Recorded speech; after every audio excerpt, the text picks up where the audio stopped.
Hello everyone and welcome back to the 3T Path channel. Welcome back to our Uddhava-gita course. Now we're in this wonderful chapter where Krishna is describing to Uddhava how to advance through bhakti yoga, the effects of advancing in bhakti yoga. And today he's going to talk about how to get rid of all our misgivings. I love that term.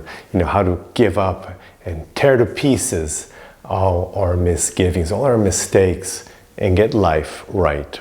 So we are here in the 11th canto, 20th chapter, verse 29. And of course, if you want to watch all the previous classes, all you have to do is become a member of this channel, and you can see how to do that in the description of the video. And then you check out Uddhava-gita.com for the whole course. This is already class 131. So it's a lot of wonderful content for you to immerse yourself in. Okay, translation. When an intelligent person engages constantly in worshiping me through loving devotional service, as described by me, his heart becomes firmly situated in me. Thus, all material desires within the heart are destroyed. So the last line is the key bit.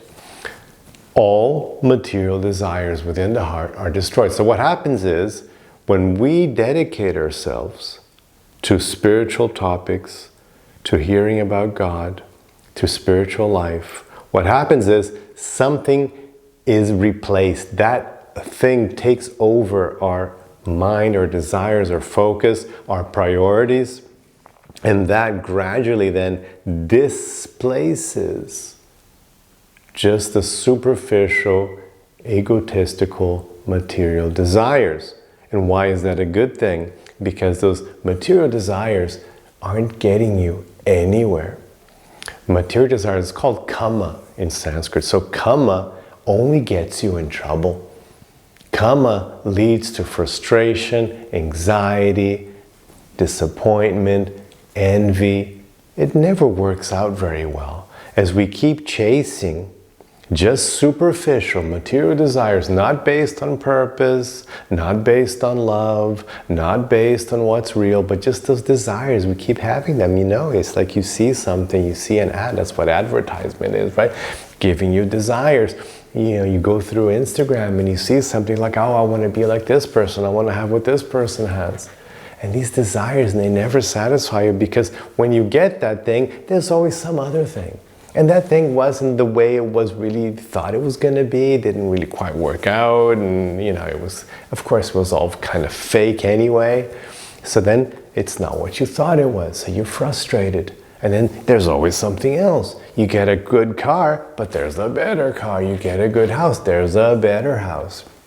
You're young and you're looking good, but then, time passes and you're not so young and you're not looking so good. And there's always somebody who looks better. So you can never win. It's a lose-lose situation. You lose trying to get the desire. You lose when you get the desire. So that's why this is important. That's why the cultivation of spiritual life is so important, because you replace from your heart, your mind, you replace this focus which is not helping you, which is not bringing you joy, it's not bringing you peace, it's not bringing you satisfaction. You can't get no satisfaction. But when you start cultivating your spiritual life, you will get satisfaction, I guarantee you. There's testimony throughout the ages, throughout all of humanity. I'm giving you my testimony here, and there's so many millions of people who have given their testimony too. It really works, because then you start having peace. Things make sense. You get harmony within you. You get enthusiastic. It's enthusiastic because now you're living your purpose, you're living your dharmas, you're living for a reason. You have a reason to wake up in the morning, because just chasing desires, that's no reason, because they've been letting you down the whole time. They've been disappointing you. So why would you get out of bed for that? Then One day comes and you're like, okay, and you get depressed and you get stuck and then you do drugs because you can't take it anymore. You kill yourself because it's like there's nothing in matter. That's the message. Krishna comes down, the scriptures, the gurus, prophets, just to tell you, look, you're looking in the wrong place. You won't find any happiness in matter because you are not matter. You are a spirit soul. You are a fish out of water.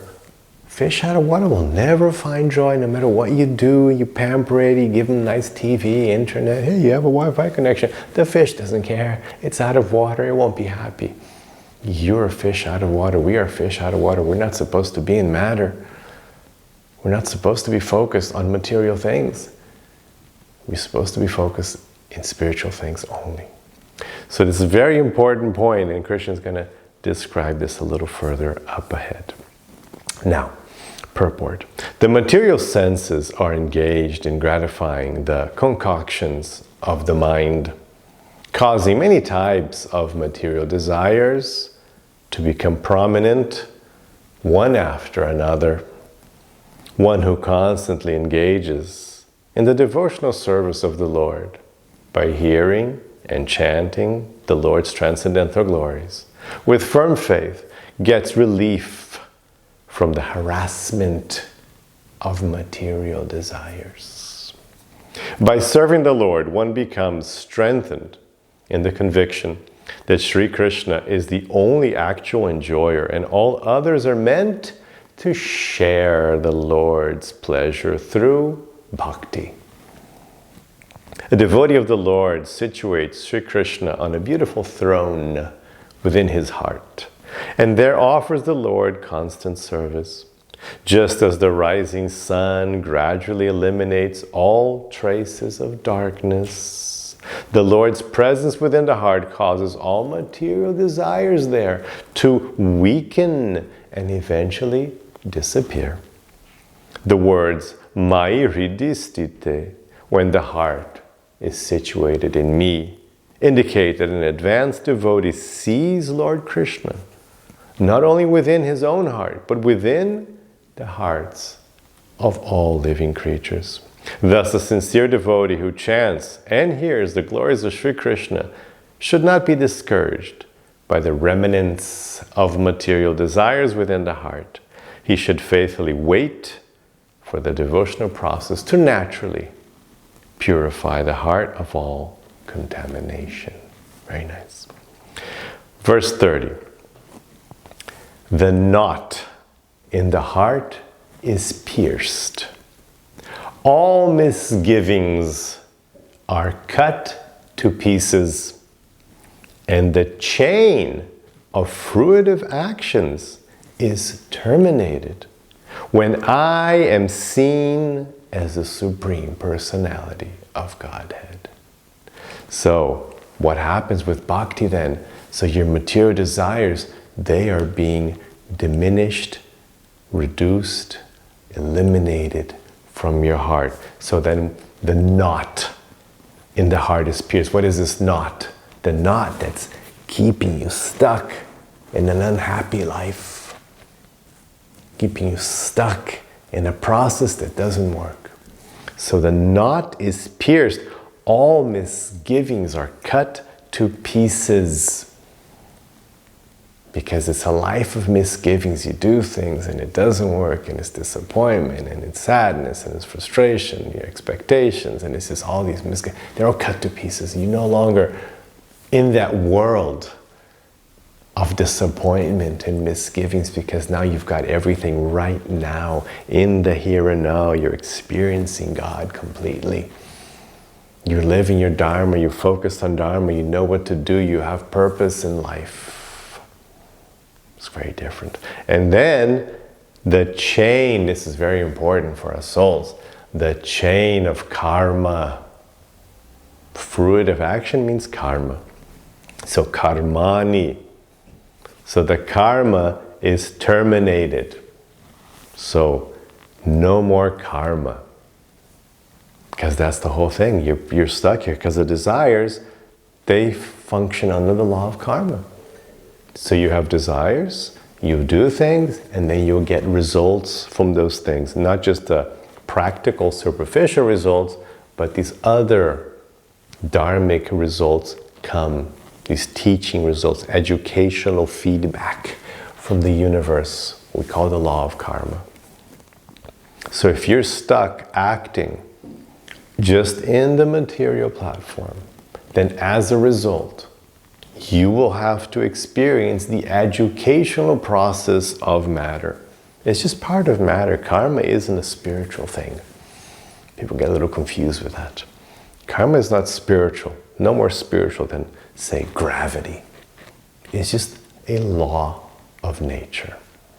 So as long as you are subscribed to the educational system, whereas as long as you're interested only in material things, and you're not acting spiritually, you're not putting the Lord in your heart, you're not being devotional, you're not focused on serving and pleasing the Lord, you're not focused on sharing the Lord's pleasure, but instead you want to get your own pleasure through matter, then you are automatically subscribed to the law of karma, to the educational system of the universe, just to teach you what kind of actions to do, just to have some justice, some balance, so people don't just start doing, horrible, evil things. Well, they'll get it back then if they do it. They'll get the results. So, and even if you do good things, you'll still get results. You'll still be stuck in matter. You'll still be in the educational system. Imagine like a prison. This universe is compared to a giant prison system. You're in a prison system. As long as you want to focus on matter, okay, matter is within the universe, and as long as you want to do that, you're within the educational system of the universe, the law of karma. So even the good stuff is bad, because you're still stuck in jail. I mean, it's nicer having a nice jail cell, right? You want a very comfortable jail cell with Wi-Fi and a TV. Oh, that's very nice compared to the horrific, 30 people to a jail cell, concrete bunker.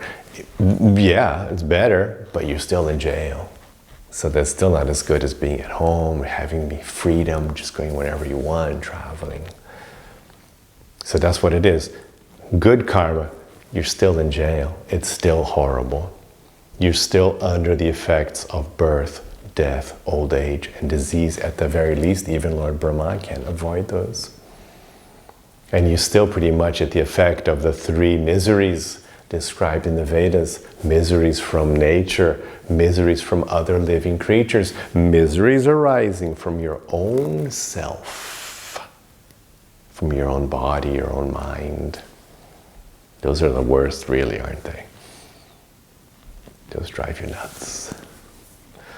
Your body giving you so much trouble, your mind, so much trouble.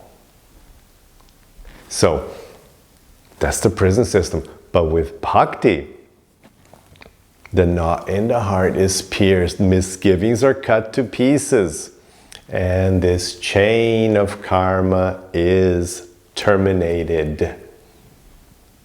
This is what Krishna is saying, very strong verses. Purport. Hridaya Granthi indicates that one's heart is bound to illusion by false identification. What does that mean? What is a false identification? Because you are identifying with something false. What's that? With your body. You think you're the body. So that's a false identification, because you are not the body. So if I identify with my body, then I'm having a false identification. One thus becomes absorbed in things for the body, in material sex pleasure, dreaming of innumerable combinations of male and female bodies. A person intoxicated by sex attraction cannot understand that the Supreme Personality of Godhead is the reservoir of all pleasure and the supreme enjoyer. When a devotee achieves steadiness in devotional service, feeling transcendental pleasure at every moment in the execution of his loving bhakti, of his loving service to the Lord, the knot of false identification is pierced. You gradually stop misidentifying yourself with your body. And you start understanding that you are an eternal soul. And all his misgivings are cut to pieces. In illusion, we imagine that the living entity cannot be fully satisfied without material sense gratification and speculative doubting of the absolute truth. Materialistic persons consider sense enjoyment and speculative doubting to be essential for a civilized life. Speculative doubting means just like you're always just doubting everything. You don't accept anything. You won't accept Bhagavad Purana. You won't accept Krishna. You won't accept Bhagavad-gita. You won't accept anything. It's like, no, maybe that. Oh, maybe nothing. And maybe the other thing. And I doubt this and I doubt that. You're just doubting everything and you get nowhere. You feel like, oh yes, I'm so smart because I'm doubting everything. But then you get nowhere. Just running around in circles, chasing your own tail. A pure devotee, however, realizes that Lord Krishna is an unlimited ocean of happiness and the personification of all knowledge. This realization of Lord Krishna completely eradicates the twin tendencies of sense gratification and mental speculation. Thus, the chain of fruitive activities or karma automatically collapses, just as fire collapses and goes out when its fuel is removed. Advanced devotional service automatically awards one liberation from material bondage, as confirmed by Lord Kapila, another famous avatar of the Lord. Jadiyati ashu yakosham nigirnam analoyata. Bhakti, devotional service, dissolves the subtle body of the living entity without separate effort. Just as fire in the stomach digests all that we eat. Bhagavad Purana 3:25-33. Srila Prabhupada states in his purport to this verse, a devotee does not have to try separately to attain liberation. That very service to the Supreme Personality of Godhead is the process of liberation, because to engage oneself in the service of the Lord is to liberate oneself from material entanglement. Sri Bhivamangala Thakur explained this position very nicely. He said, if I have unflinching devotion onto the lotus feet of the Supreme Lord, then mukti, or liberation, serves me as my maidservant. Mukti, the maidservant, is always ready to do whatever I ask. For a devotee, liberation is no problem at all. Liberation takes place without separate endeavor. Very nice. Verse 31. Therefore, for a devotee engaged in my loving service, with mind fixed on me, the cultivation of knowledge and renunciation is generally not the means of achieving the highest perfection within the world. Now, this is a very important statement, because one general misunderstanding of spirituality is that true spirituality means renunciation. You have to go live in a cave, shed your clothes, live in a temple, in an ashram, monastery, convent. So people have this idea, it's all over the place. Oh, spirituality, well, let's see, matter, spirit. So spirit is the opposite of matter. I must renounce all matter.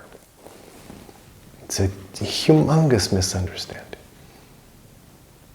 And then we're like, oh, well, look, he's renounced everything, so he must be spiritual.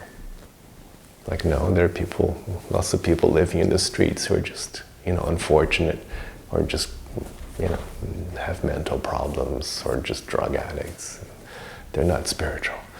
So renouncing things doesn't make you spiritual. It's not the path. The path is not that. The path is love. The path is knowing how to love God and serve God. Service to God is the path. Not renouncing matter, not studying philosophy just for the sake of philosophy, not memorizing shlokas just for the sake of memorizing shlokas or being a Sanskrit guru. No, that's not the path. It doesn't involve I have to know. No, it's translated. You just study them in whatever language you're comfortable with. It's knowledge that you can understand. It doesn't need, you don't have to be a specialist. You just have to understand the message. So when you have a message, you want to convey that message in the best form possible. So whatever is the easiest way for you to absorb the message, that's how it's going to work. That's the best thing. It's a simple message. It doesn't require advanced studies. It doesn't require renunciation. Especially in these days, especially in our society. Before, renunciation was even kind of easy and more accessible. People were already living a simple life anyway. I mean, if you're brought up in a village and, it was a village, just a little thatched cottage, and you basically sleeping on the floor anyway. What was a renunciation? Yeah, you just do that a little further away. Just walk walk 2 kilometers away and you're already in the forest, It was easy. But today, the world's been taken over. So what are you going to you renounce where? You can't go anywhere. You need a passport, visa, you need money. People arrest you, government and police all over these. What are you going to do? So no, and that was never the message anyway. That was never the point. Look at Arjuna in the Bhagavad-gita. It's so obvious. Look at Arjuna. Arjuna is like the prince of the world. He's prince. He's like the richest guy in the world. He's Arjuna. He's like the, super good looking, powerful. He's got tons of things. His house was measured in kilometers. The Pandava's palace, it was measured in kilometers. That's how big it was. You measure your house? Yeah, my house is, 10 meters wide, 20 meters wide. His house was measured in kilometers. The palace, the Pandava's palace, kilometers. Just the house, not the grounds. The palace, not the grounds. The palace was measured in kilometers. And this is the most perfect yogi. He's there talking to Krishna in the Bhagavad-gita. He's the perfection. He's the example of the perfect devotee of Krishna. This conversation we're hearing here, Uddhava. Uddhava is the minister of the kingdom. They're talking in a palace. They're not renounced. So this idea of renunciation, but it's stuck in our minds. We think, oh yeah. Renunciation, you have to be naked, especially, the whole India thing, Kumbh Mela, everybody's naked, and I have to be naked as well with dreadlocks to be spiritual. No, you don't have to do that at all, actually. So Krishna says, very important, not the means of achieving the highest perfection within this world. It's not the means. So pay heed to that. Purport. A surrendered devotee of Lord Krishna does not seek perfection through the cultivation of knowledge and renunciation outside of the loving service of the Lord. Devotional service to Lord Krishna being itself the supreme process never depends upon the secondary methods involving the cultivation of knowledge and renunciation. By chanting and hearing the glories of the personality of Godhead, a devotee automatically realizes all knowledge, and as the devotee's attachment to the Lord increases, he automatically gives up attachment for the inferior material nature. The Lord has explicitly declared in the previous verses that a devotee should not try to solve his lingering problems by means other than bhakti. Although a sincere devotee has surrendered heart and soul to the loving service of the Lord, there may be lingering material attachments that prevent the devotee from perfectly realizing transcendental knowledge. Devotional service, however, will automatically eradicate such lingering attachments in due course of time. This is a very important message, especially if you're feeling yourself like, oh, I'm not so spiritual, I need to advance more. Pay attention. Bhakti will automatically eradicate such lingering attachments in due course of time. It takes a little time, but it works. It's working right now. You just can't tell. It's like you look at your fingernails and they don't look like they're growing, but they're growing. You know, my hair isn't growing anyway, but it grows somewhere else. But it's growing. You look at it, I don't see anything growing. But it's growing. You just can't tell. And the same thing with your material attachments, your misidentification with your body. These are being destroyed. You just, can't, maybe you can't perceive it at this moment, but just be patient. They will be eradicated in due course of time. It works. Just stick with the path. Stick with the 3T path, and it works. Especially the 3T, the 3 T's of the 3T path. Eating prasad only, transcendental food. Doing your japa, transcendental mantra. And studying, transcendental study. Doing these courses like you're doing here, following this course. Doing your own studies at home. Maybe reading a bit of Bhagavad-gita. Just 10 minutes a day, I recommend. At least. Of course, more is better. But at least 10 minutes a day. And if you watch this lecture, that's already 30 minutes, already 3 days of the week, you're covered. And if you just study a little more, get your own books. So just do a little bit, and it works in due course of time. If a devotee tries to purify himself through the cultivation of knowledge and renunciation which fall outside the scope of bhakti, there is danger of his being deviated from the Lord's lotus feet and falling down completely from the transcendental path. One who endeavors for purification outside of bhakti has not actually understood the transcendental potency of bhakti yoga and does not appreciate the extent of Lord Krishna's mercy. Very powerful. Within this world, one's heart is bound by sex attraction, which disturbs one's meditation on the lotus feet of Lord Krishna. Intoxicated by contact with women or men, the conditioned soul becomes artificially proud and forgets his loving servitude to the Lord. Through determined cultivation of knowledge and detachment, a conditioned soul may try to purify himself without the mercy of the Lord. But such false pride is to be given up just as one gives up the false pride of material attraction. When pure devotional service to the Lord is available to a conditioned soul, attraction to other processes is certainly a deviation in his devotional career. Material desires stubbornly residing within the heart can be vanquished by taking full shelter of the Supreme Personality of Godhead. Without false confidence in one's cultivation of knowledge and renunciation, one should depend fully on the mercy of Lord Krishna.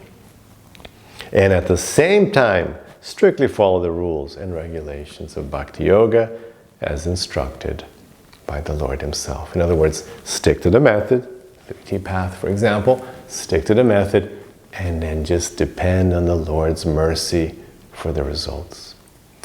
So that's it. Let's stop here for now. I want you to enjoy that and have the rest of your day with lots of peace and lots of love. Hare Krishna.